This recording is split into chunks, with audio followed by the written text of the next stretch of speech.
Welcome back to the channel. My name is Larry. If you're new, today we are doing an open box slash install of the HiBoost Travel 3.0 RV cell phone booster. For those of you that are not aware, a cell phone booster takes an outside weak signal, brings it inside, amplifies it to where your cell phone and devices will hopefully have better signal on the inside of your RV. So that's what we're going to try to do. I am currently in a dead zone right now, so if I go 100 feet in any direction, I have actually very good cell phone service. But for whatever reason, right where I'm at, and it's been like this ever since I've ever had my RV parked here, I only have 1 bar of cell phone signal and basically no data. So this requires 1 bar of cell phone signal to work. So we will see if this works or not. And I also want to include that HiBoost sent this to me for free.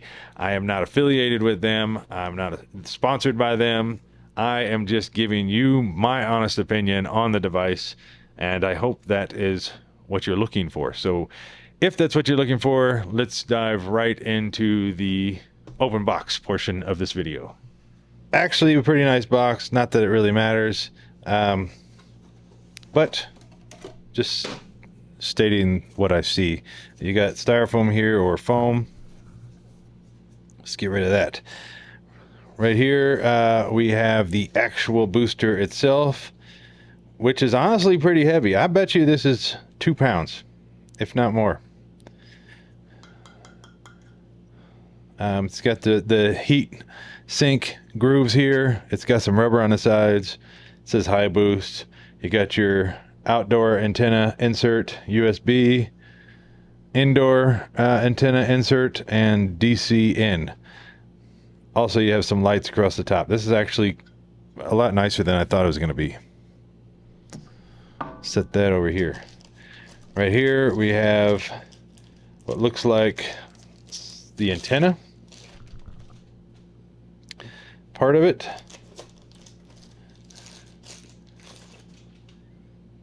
Antenna portion number 2 right here.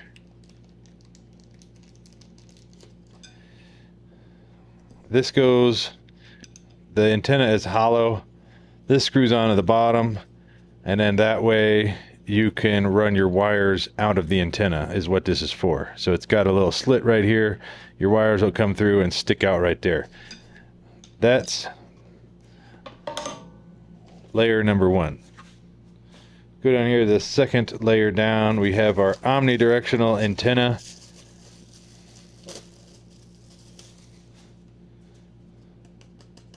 It's just regular plastic. It's got a little whip on it, probably 3 or 4 feet. And I assume that is what gets through the antenna, through that hole that I was showing you earlier. So there's that. I don't have a lot of room on this table. We've got the cord that runs from the antenna into the booster. We have the interior, it says magnetic interior antenna, which also has quite a length of wire on it. So you can bring this into whatever portion of the RV that you're going to be using it in. We have the AC or alternating current power supply. This is what plugs into the wall, and I assume this is just what powers the booster or the amplifier, however you want to word it.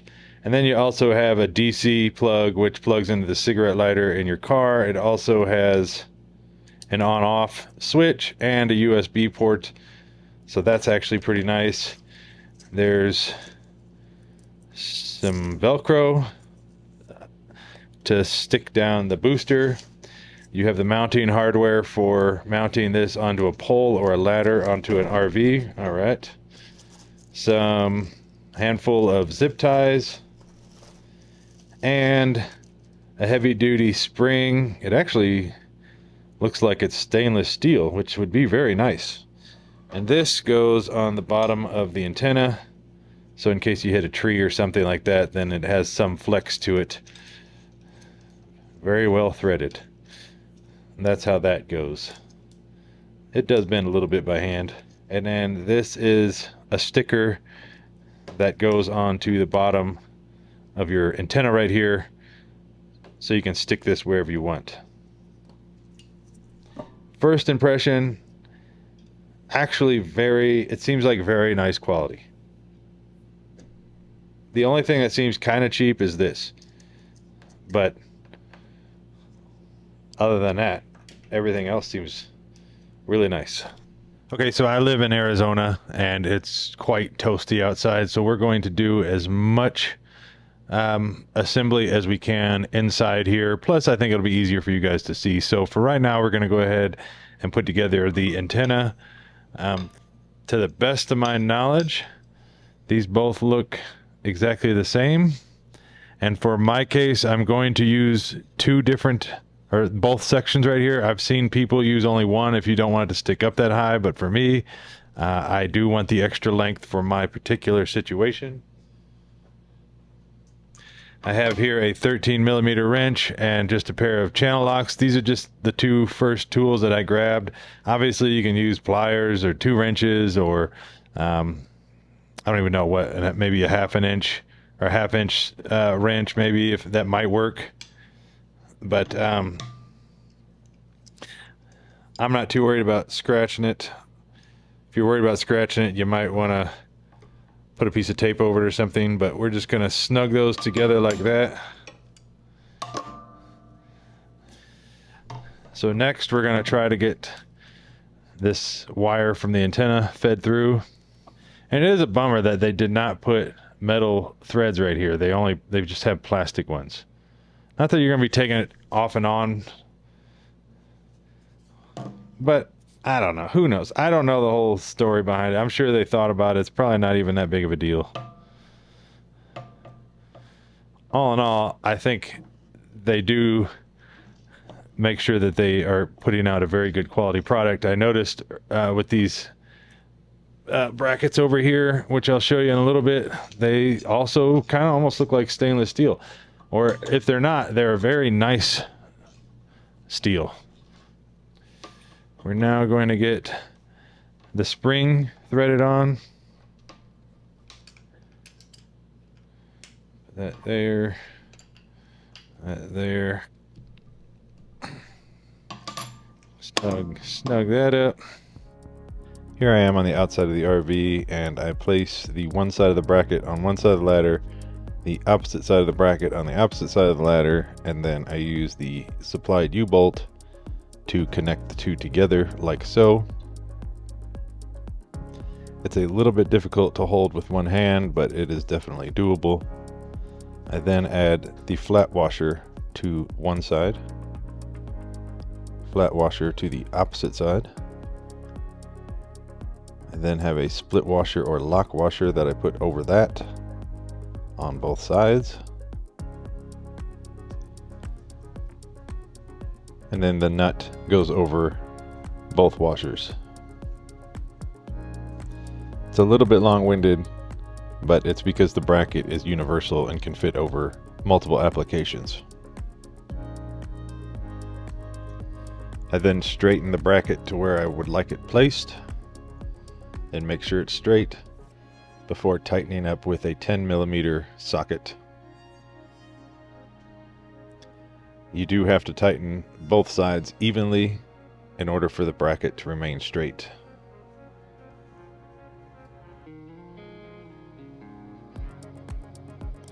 I now am ready to install the antenna, which has a washer that keeps the antenna centered within the hole of the bracket, which is again a little difficult to hold with one hand, but doable. And then put the nut over that.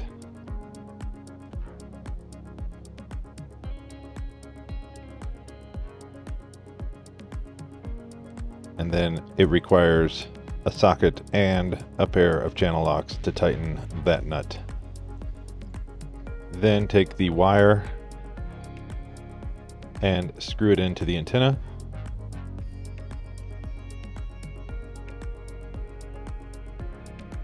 And from this point, I'm going to use the supplied zip ties to attach the wire to the back of the ladder and just make it look a little bit more clean.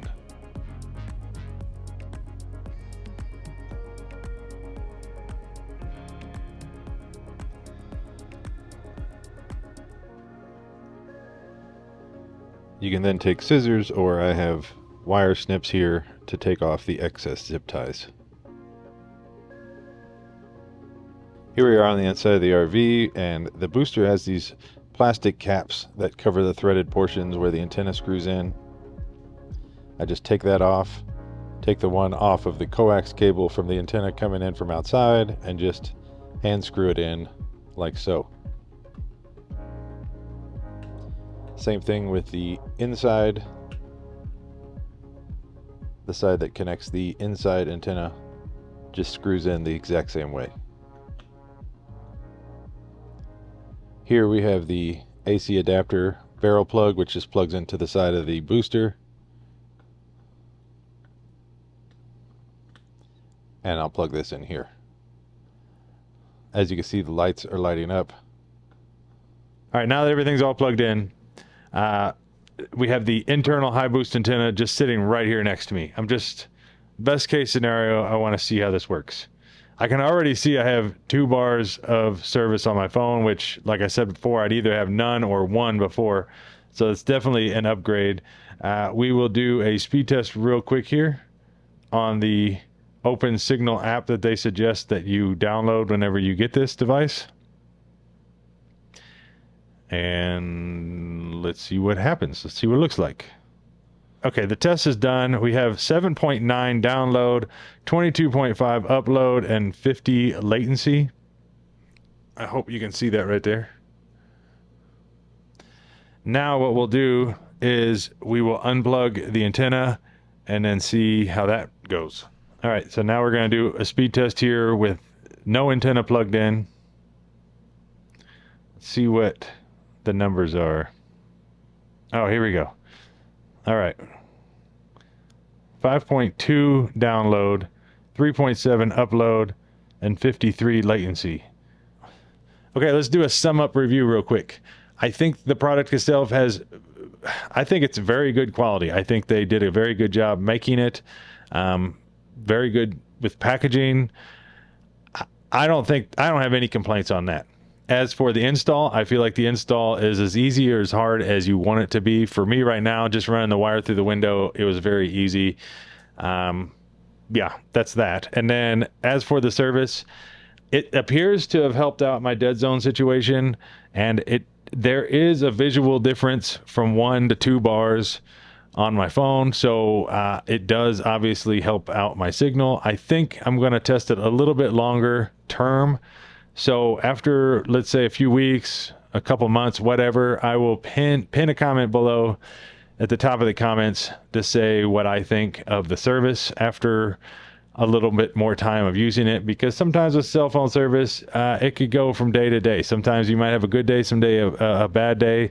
So I believe it's going to take a little bit more than 15 minutes for me to tell you how good it works with boosting a cell phone signal. So I hope this video helps you out. There are going to be links down below in the description as well if there are any discounts or anything like that. So go check those out. And until next time, I will see you guys then. Thanks, bye.